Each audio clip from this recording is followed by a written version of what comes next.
Çox zaman təcrübədə belə bir halla qarşılaşırıq ki, bir uşaq, bir mütəxəssis bu və ya digər bacarığı nümayiş etdirir.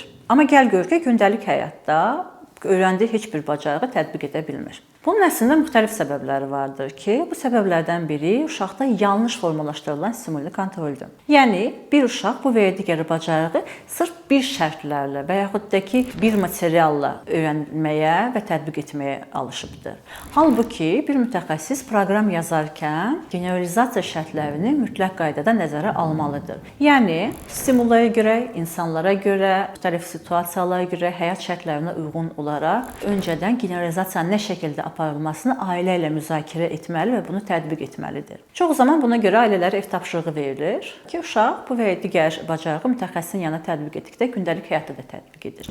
Həmçinin mütəxəssis proqram yazarkən mütləq qaydada uşağın gündəlik həyat fəaliyyətini nəzərə almalıdır. Yəni bu və ya digər bacarıq sadəcə öyrədilmək xəttinə öyrədilməməlidir. Gündəlik həyatda tətbiq edəcəyi bacarıqlar ilk növbədə qazandırılmalıdır.